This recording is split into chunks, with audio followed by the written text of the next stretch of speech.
Salut, c'est Florian, bienvenue dans cette nouvelle vidéo. Dans cette vidéo, je vais te présenter une action qui me plaît énormément, une action à dividende et de croissance pour compte titre. Aujourd'hui, je vais te parler de Nike. Et Nike, pourquoi cette action m'intéresse autant? C'est une très grosse entreprise, donc ça apporte de la sécurité. Elle est extrêmement bien gérée. Tu vas voir que on a un critère qui est l'augmentation du résultat net qui est excellent. On a une marge nette qui est correcte. On a une croissance du cours de l'action qui est énorme, un PER qui est un petit peu surévalué malheureusement, un dividende qui est versé depuis très longtemps, même si le rendement n'est pas très élevé, il a le mérite d'être versé depuis très longtemps et d'augmenter assez rapidement. Voilà donc pour les gros avantages de cette action. Maintenant, on va rentrer dans le détail.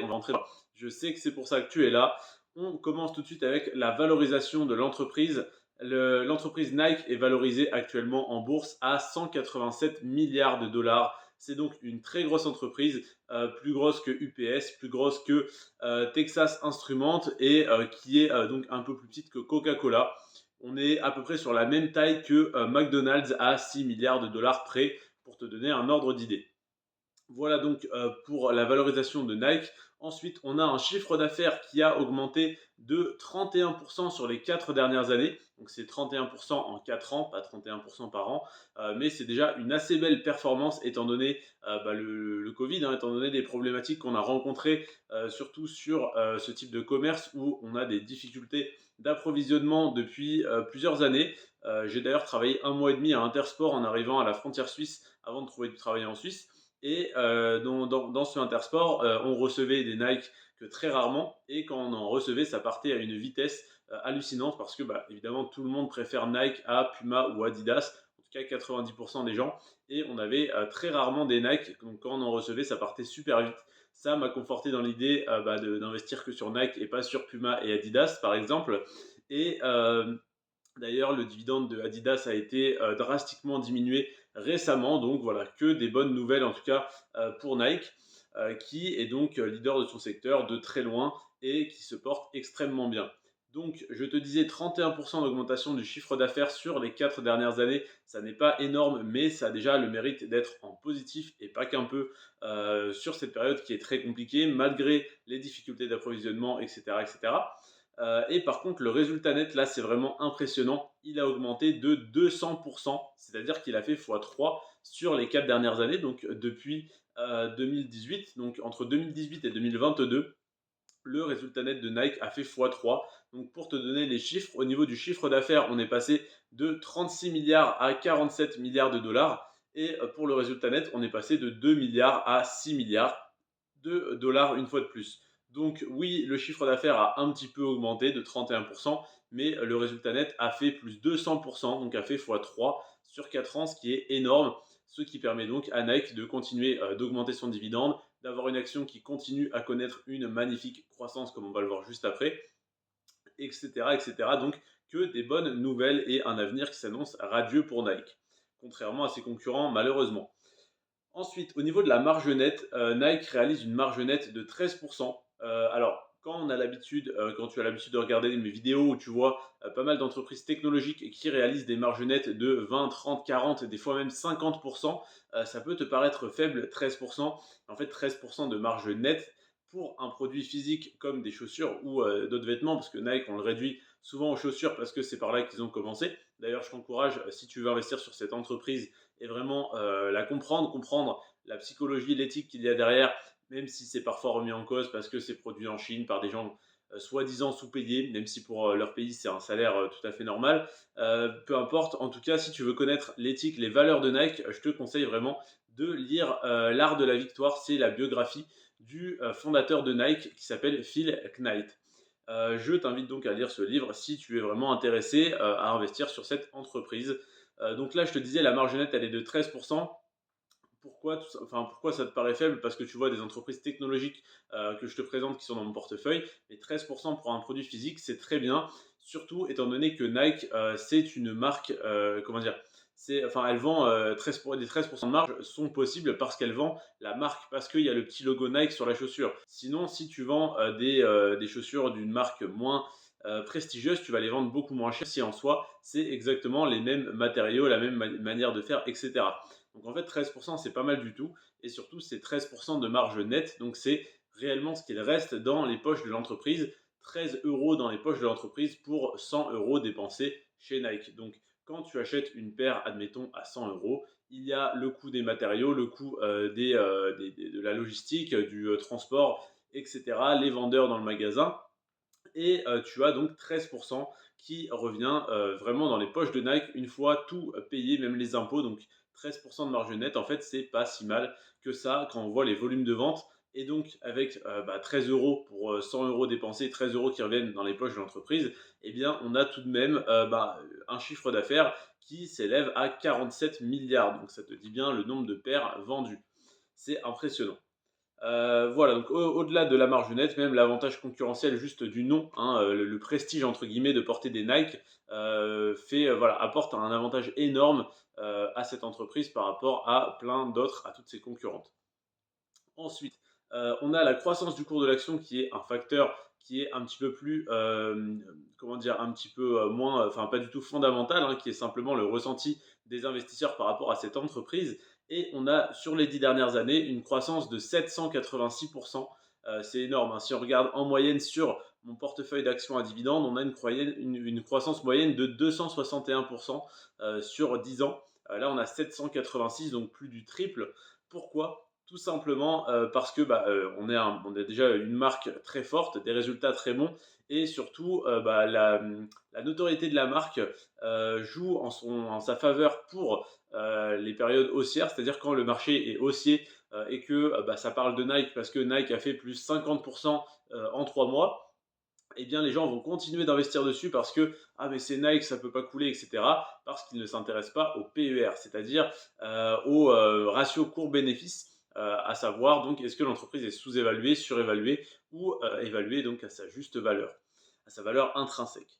Et en l'occurrence, pour moi, Nike est extrêmement surévalué aujourd'hui parce qu'on a un PER de 42, à savoir que dans mon portefeuille, on a un PER moyen de 22, qui est déjà un petit peu haut, je trouve, hein. Un PER normal pour moi, enfin un PER correct, c'est en dessous de 20. Là, on a un PER moyen à 22 sur mon portefeuille et Nike est à 42, donc vraiment très haut dans la moyenne, enfin très au-dessus de la moyenne. Ça veut dire quoi? Ça veut dire qu'elle est surévaluée, ça veut dire qu'elle peut faire moins 50, moins 60, moins 70% à tout moment, contrairement à une entreprise qui est vraiment sous-évaluée avec un PER de 10, 11, 12, 13, 14, où là c'est relativement sous-évalué et ça représente donc une bonne opportunité à l'achat. Là, Nike, si jamais tu souhaites investir en DCA dessus, comme je le fais, c'est-à-dire en mettant la même somme tous les mois, ça ne change rien, tu peux commencer aujourd'hui. Par contre, si tu comptes poser une fois 1000 euros, 10 000 euros sur l'entreprise, c'est peut-être pas le moment idéal. Donc, comme je te le disais, 786% de croissance avec un PER de 42. Ça veut dire que si le PER était correct, on va dire à 21, donc à la moitié de ce qu'il est actuellement, on aurait donc non pas 786% de croissance sur 10 ans, mais à peu près 360 et quelques. Enfin voilà, tu m'as compris. On serait là-dessus, on serait sur oui, du 380-390% de croissance sur 10 ans, ce qui est déjà largement au-dessus de la moyenne de mon portefeuille, donc ce qui est déjà une très belle performance. Là, on a 3 fois la performance moyenne de mon portefeuille sur Nike et l'entreprise est 2 fois surévaluée par rapport au reste du portefeuille. Donc, ça reste une excellente entreprise sur du long terme. Juste, il faut se méfier, attention. Pour moi, d'après mon avis, d'après mes critères, elle est légèrement surévaluée en ce moment. Ensuite, parlons un petit peu du dividende. C'est les 4 derniers critères que j'ai à te présenter. Déjà, le dividende de Nike est versé depuis 35 années consécutives sans interruption. C'est une très bonne nouvelle, hein, je ne pense pas avoir besoin de te l'expliquer. On a des entreprises qui le versent depuis 39 ans, 42, 43 ans, pourquoi pas, et des fois même plus. Mais là, en l'occurrence, Nike verse son dividende depuis 35 ans et ne l'a pas diminué depuis 31 ans. Donc, c'est une excellente nouvelle. Ça apporte une stabilité à ton portefeuille, une sécurité à tes revenus passifs, parce que si le dividende est versé depuis 35 ans et que ça fait 31 ans qu'il n'a pas diminué et donc qu'il ne fait que d'augmenter, c'est un gage de sécurité pour ton portefeuille. Si tu es rentier en touchant des dividendes de ce type d'entreprise, alors ça va être difficile parce que le rendement est très faible, mais si ça fait partie de ton portefeuille, ça y apporte une sécurité parce que si le dividende n'a pas été diminué depuis 31 ans, eh bien il n'y a pas de raison que l'année prochaine il diminue. Ça peut évidemment arriver, on ne peut pas prédire l'avenir. Et puis, je le rappelle, hein, c'est le biais du survivant. Le fait que là, je te présente que des entreprises qui ont, enfin quasiment que des entreprises qui ont un dividende relativement safe, relativement élevé, avec une belle croissance, un PER correct ou pas, alors en l'occurrence pour Nike, mais dans la plupart des cas, c'est tout simplement parce que je te présente les meilleurs. Ça ne veut pas dire qu'il n'arrive jamais à ce type d'entreprise de couler. Simplement, si ce type d'entreprise coule, eh bien, je ne t'en parle pas. Donc, tu as l'impression que le dividende ne sera jamais coupé, alors que bien sûr que si, sur les 40 actions à dividende dont je te parle, admettons qu'il y en ait au moins 30 qui versent leurs dividendes depuis 30 ans, c'est tout à fait possible que dans les 2, 3, 5 prochaines années, il y en ait quelques-unes qui baissent leurs dividendes, voire même qui le suppriment. Donc attention à ça, il ne faut pas, enfin il n'y a aucune garantie, hein, ça n'est pas parce qu'un dividende est versé depuis 200 ans, ça n'existe pas, mais si c'était le cas, ça ne garantirait absolument rien, ça ne voudrait pas dire qu'il ne veut pas être coupé l'année prochaine. Donc, 35 années de versement consécutif, 31 ans qu'il n'a pas diminué. Il a augmenté en moyenne de 11% par an sur les 10 dernières années. Je n'ai pas dit 11% en 10 ans, j'ai bien dit 11% par an.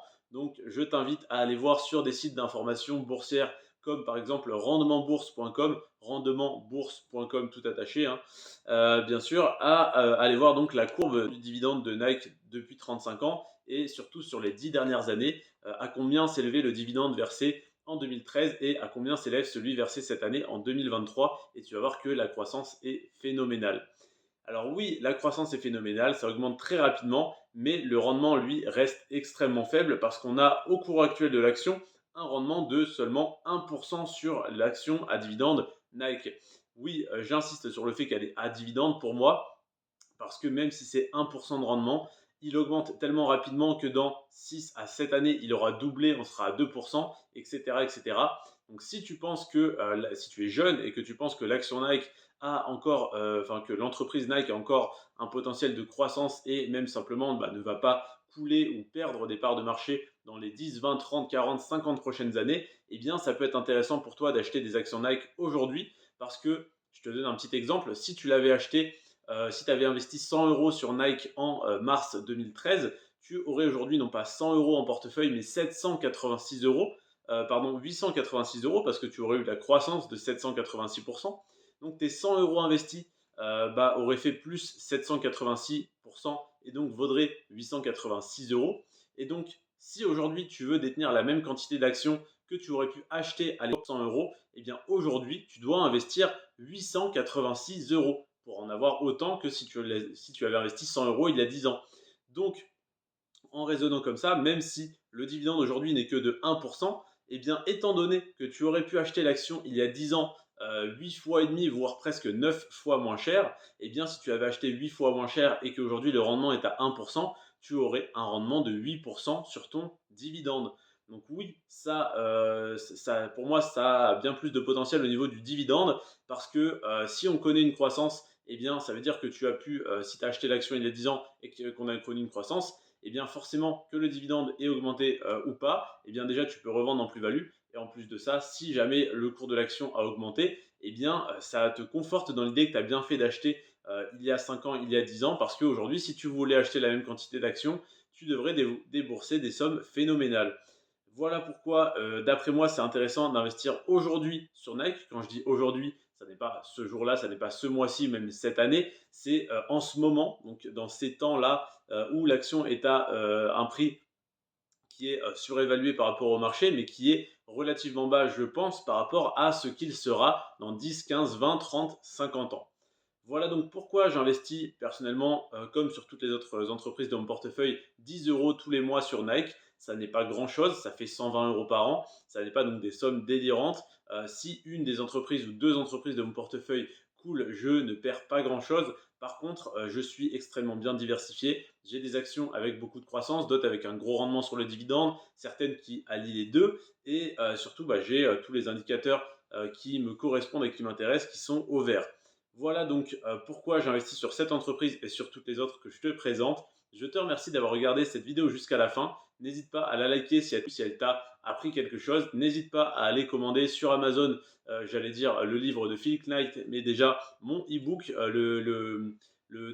comment dire, le PDF, le document que j'ai sous les yeux pour te présenter ces chiffres et cette vidéo. C'est tout simplement un tableau avec toutes les actions à dividendes pour compte titre. Et tu as également avec ceci des actions de croissance pour compte titre, les actions à dividendes pour PEA, etc. etc. Avec à chaque fois tous les critères détaillés, tout dans des cases bien rangées avec des couleurs, c'est très joli. Donc je t'invite à commander cet e-book sur Amazon si jamais tu veux l'avoir sous les yeux par exemple pour regarder mes prochaines vidéos. À savoir que je l'ai mis à 2,67 € parce que c'était le prix minimum auquel on peut vendre un e-book sur Amazon, sinon je te l'aurais mis à 1 € avec plaisir. Mais ça n'a pas été possible malheureusement.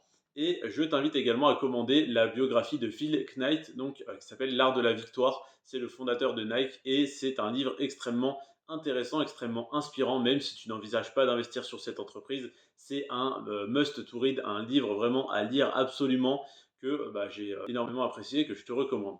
Voilà donc pour cette vidéo, j'espère qu'elle t'a plu, qu'elle t'a intéressé, blablabla. N'hésite pas à t'abonner, à rejoindre le groupe privé sur Telegram également. C'était Florian et on se retrouve demain pour que je te présente le roi Merlin américain qui s'appelle donc Homme Depot. C'est tout pour moi. Je te remercie donc d'avoir regardé celle-ci jusqu'à la fin. C'était Florian. Prends soin de toi et de tes finances. À demain. Ciao.